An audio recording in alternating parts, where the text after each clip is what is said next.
Kok gitu suara bapaknya? Halo semuanya. Halo. Halo. Selamat sore menjelang malam semuanya. Iya. Selamat malam Bapak. Selamat sore menjelang malam teman-teman. Nah di sini perkenalkan namaku Niko Mabagus Triboyo Granata dengan NIM 250 Sebelum itu Nata mau ngasih lihat satu video yang akan masuk ke dalam materi yang Nata akan presentasikan kali ini. Oke, monggo silakan.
Oke teman-teman, setelah kalian lihat video yang Nata lihat tadi, kira-kira kalian tahu gak sebenarnya Nata tuh mau nampilin materi tentang apa? Bela diri. Sudah tebak gini ya? Oke. Di sini Nata mau nanya ke kalian, apa sih itu bela diri? Belum tahu. Belum tahu? Iya. Tinju. Kira-kira gini aja. Kira-kira di sini ada yang pernah ikut bela diri nggak? Nah, oh ya, bisa bela dirinya apa dulu kira-kira? Silat. Silat. Oh, oke. Kalau Kia? Silat. Silat. Juli, coba Juli. Pensiun. Pokoknya dia pakai bajunya warna putih tapi ikat pinggang itu warna hijau. Box. Karate. Karate aja Ya intinya itu dah. Dia Ada lah pokoknya. Jadi di sini Nata mau kasih tahu pentingnya belajar bela diri. Banyak yang tahu bela diri. Bela diri itu adalah kemampuan seseorang untuk melindungi diri dari ancaman baik secara fisik maupun secara mental.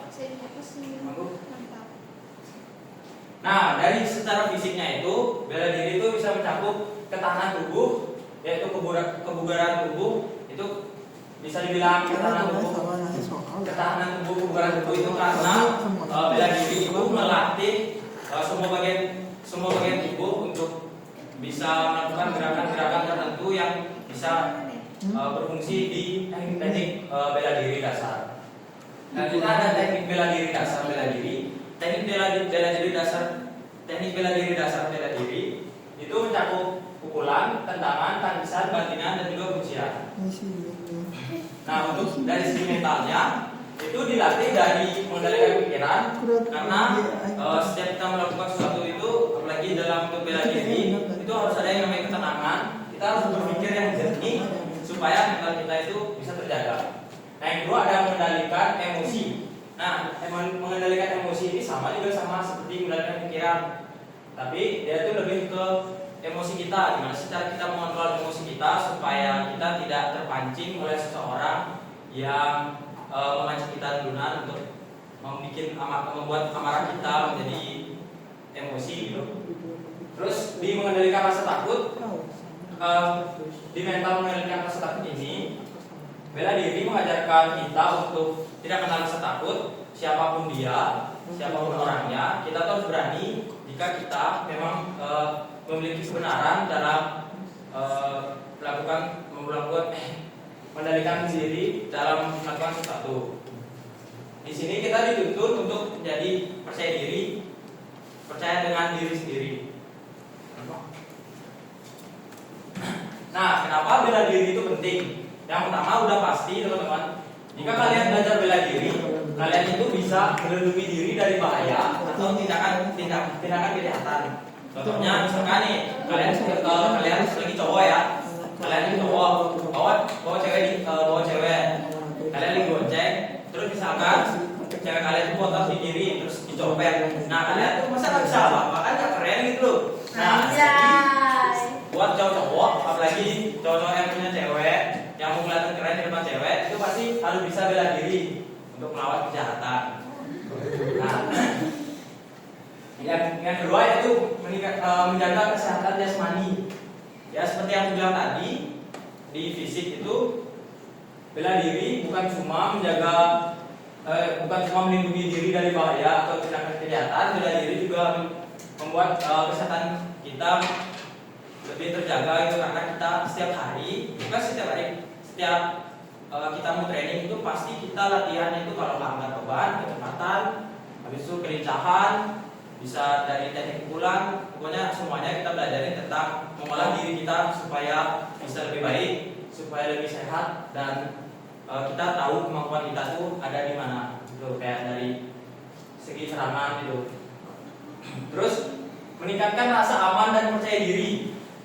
Nah, kenapa bisa meningkatkan rasa aman dan percaya diri? Kalian tuh tahu kan, kalau kalian tuh punya basic, kalian tuh pasti kemana-mana tuh udah pasti merasa aman, dan kalian itu udah pasti merasakan yang namanya percaya diri. Kenapa Nata bilang gitu? Karena ya udah terbukti orang yang punya basic itu pasti percaya dirinya, wah itu bukan main, kayak dia tuh udah pede lah sama skill-skill yang dia punya. Terus yang terakhir itu membentuk karakter disiplin. Membentuk karakter disiplin ini maksudnya itu masuk ke dari kita yang belajar bela diri itu, kita tuh pasti dituntut untuk disiplin. Yang pertama itu bisa dari waktu kita datang ke dojo atau ke sasana. Kedua itu dari kita latihannya kayak setiap hari di hari-hari tertentu tuh kalian tuh bakal latihan bagian-bagian tubuh tertentu. Terus ya kalian itu dituntut untuk menjadi orang yang disiplin supaya kalian tuh bisa memahami kenapa sih bela diri itu penting. Nah, sebelumnya di sini ada Nata mau kasih contoh. Sebenarnya di sini ada 5 teknik dasar bela diri yang Nata mau praktekin. Dan di sini Nata juga mau minta satu orang dari kalian yang bisa maju ke depan buat bantuin Nata mau praktekkan beberapa teknik di sini. Tapi enggak bantingan enggak juga di sini ya. Mungkin Nata di sini mau ngelakuin bantingan karena itu jujur sangat berbahaya. Di sini untuk pukulan, tendangan dan tangkisan dan juga kuncian itu mungkin Nata udah praktekin di sini. Kira-kira teman-teman ada yang berkenan buat maju mempraktekkan salah satu teknik yang bisa Nata? Aku ya, oke. Monggo, silakan. Easy. Jadi Nata ada reward ya buat kalian yang mau maju. Juli mau. Oke. Biar dapat reward. Dari segi pukulan. Nah, di pukulan ini coba mampu. Nata mau lihat dong kayak cara mampu genggam buat mukul itu gimana sih? Kayak gini. Kayak gitu. Bisa dilihat teman-teman. Di sini mampu itu menggunakan stand pukulan yang seperti biasa kayak orang normal tanpa ada teknik apa-apa. Coba mampu lurusin tangannya. Genggam. Nah, kalian bisa lihat di sini. Ini kalau kalian serang bisa gitu karena dia nggak kuat di bagian tumpuannya. Terus dari cara pemegangan itu bisa dibilang kurang tepat ya. Karena pemegangan yang aslinya mampu bisa diikutin Nata. Pertama kalian tuh ngikutin dari ini untuk karena semakin rapat tangan kalian itu semakin bagus pukulan kalian karena ini kalian itu akan menjadi rata. Semakin rata tumpuan di sini itu semakin kerasa damage dari pukulan kalian. Nah, kalian bisa kayak gini. Terus kalau kalian cuma kuncinya bagian tangan jempol ini, kalian kunci di sini. Itu bisa kayak gini teman-teman, bahaya. Tuh, kalau kayak gini kuncinya di sini di bawah sini, itu bahaya. Itu kadang-kadang kalau kalian pukul terus slip, bisa tangan kalian, jempol kalian patah. Karena kalian taruh di bawah. Coba mampu. Genggam, ini kalian taruh di bawah, kalian tarik ini bisa slip ya. Sekeras apapun itu bisa slip, sekeras apapun bisa slip. Tapi kalau kalian ini terus jempol kalian kunci di bagian sini, terus kalian genggam keras, kunci di sini, titik kuncinya di sini, itu nggak ada yang bisa nyambut, nggak ada yang bisa. Ini sekuat apapun kalian bisa coba kok. Ini sekuat apapun ini nggak akan bisa kalian untuk mencoba hancurin pertahanan ini. Nah itu dari segi tangan. Nah untuk pukulannya yang basic itu biasanya. Jadi Samsung aku. Nah kalau pukulan mampu, biasa pukulan itu kayak gimana? Coba tangan pukul ke sini. Gitu doang, gitu aja ya. Nah sebenarnya Nata ada trik nih buat kalian memukul. Nah ini sebenarnya Nata dapat ilmu dari Nata belajar dari berbagai bela diri, mulai dari karate, taekwondo, jiu-jitsu, pokoknya banyak lah. Nah kalau cara mukul yang benar itu kalian, karena ini teori dasar yang umum banget yang Nata bakal ngasih lihat, itu kalian mukul itu bisa menggunakan, kalau kalian menggunakan tangan kanan nih mukul ya, bisa itu menggunakan pukulan kayak ini. Ini namanya straight atau pukulan lurus menggunakan tangan kanan. Enggak ngomong ya. Itu kalau kalian pukulnya masih gini. Atau kalau pukul kepala gini. Kalau kalian bisa lihat itu range-nya itu kayak cuma dari sini sampai sini. Tapi kalau kalian ngeluarin semua kekuatan kalian dengan tumpuan yang kalian kayak gini, terus kalian menggunakan pinggang kalian, mukul itu bukan cuma buat tangan doang ya, tapi mukul itu juga buat pinggang. Jadi tumpuannya itu juga ada di pinggang. Semakin pinggang kalian los atau semakin putaran kalian bagus, itu jatuhnya kayak gini. Jadi semakin los pukulannya, semakin bagus. Jadi bisa dilihat. Bisa langsung kena. Udah kenain. Cuma kayak gini doang. Coba kenain. Kalau cuma kayak gini doang, itu nggak mungkin kena. Dan orang tuh juga bisa ngingat cuma gini doang, kayak. Kalau kalian mau pukulannya bagus, itu dengan straight, kalian bisa gitu. Maaf ya. Oke. Nanti ada reward untuk maaf ya. Dari takut. Oke. Dilanjutkan dengan tendangan ya, karena tadi udah pukulan. Dilanjutkan dengan tendangan. Di sini basic tendangan itu kalau yang awam itu jujur kalau tendangan ya mungkin bisa di low kick. Low kick itu menyerang bagian bawah, area bawah. Contohnya, kalau orang awam biasa tendang tuh gini doang. Gini aja. Kerasa? Iya, kerasa karena perpaduan antara tulang kering dan tulang kering pasti kerasa kok. Kayak gini doang, kayak gini aja. Tapi efisien nggak? Enggak dong. Nah, untuk cara yang lebih efisiennya, itu kalian bisa tendangan itu kayak gini, ambil kuda-kuda sedikit. Kalau nggak tahu kuda-kuda, kalau awamnya aja lah, kalian ambil beberapa step dari kaki kalian, itu mungkin setangan kalian, sejarak tangan kalian. Terus kalian bisa tendang di bagian, kalau kalian kepepet banget, itu ada tendangan vital untuk low kick, itu sangat-sangat berbahaya. Itu ada di bagian siku sini. Itu kalian tinggal tendang bagian pas di siku-sikunya, kalian bisa. Itu bisa langsung patah teman-teman. Itu jujur itu harus hati-hati banget digunainnya kalau kalian mau misalkan kalian kepepet di jalan atau ada yang nyerang, kalian bisa pakai low kick yang benar-benar low kick. Itu pas di siku-siku kaki kalian bisa tendang aja langsung. Itu benar-benar sakit parah teman-teman, karena Nata pernah ngerasain. Jujur aja Nata pernah ngerasain. Kalau low kick untuk biasa itu paling cuma tendangan ke samping gini, ke tulang kering menuju tulang kering lainnya. Kalian bisa low kick aja, low kick. Itu kalau tendangan sih menurut Nata yang awam banget cuma low kick, karena orang-orang yang awam itu belum tentu juga bisa langsung tendang high kick yang tinggi gitu. Karena itu jujur Nata nggak mau nyoba karena relawannya manggu. Oke, lanjutkan dengan tangkisan. Nah, di sini Nata mau ngasih beberapa tangkisan sih yang simpel aja, nggak usah yang ribet-ribet. Misalkan nih, mampu mau nyerang nih. Kalau di boxing ya, kalau ini Nata ambilnya ciri khasnya dari boxing. Kalau misalkan ada orang mukul, coba mampu mukul dari yang tadi. Kalau boxing itu biasanya standby di bagian sini, dada bagian bawah muka. Itu standby di sini. Jadi kalau kalian mau fight itu selalu standby di sini kalau tangkisan. Nah, jadi kalau ada yang mukul itu kalian bisa lindungi kepala. Oke? Atas bawah. Kalau lindungi kaki, kalian itu kebanyakan sih kalau Nata lihat, kebanyakan kalau tangkisan kaki itu biasanya lebih ke, kalau ditendang itu lebih ke mundur sambil tangkis. Jadi kalau mundur, kalau mampu tendang coba. Nah, tangkis mundur sambil mundur itu biasanya. Nah, kalau dibandingan itu Nata sudah nggak mau nyobain karena bantingan itu berbahaya. Nah, di sini Nata mau langsung skip aja ke kuncian.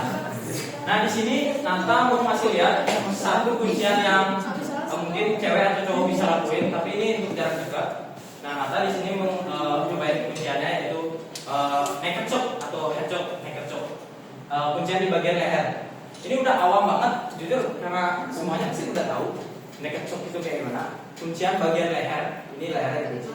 Cara kunciannya gampang banget teman-teman. Ibaratnya ini leher.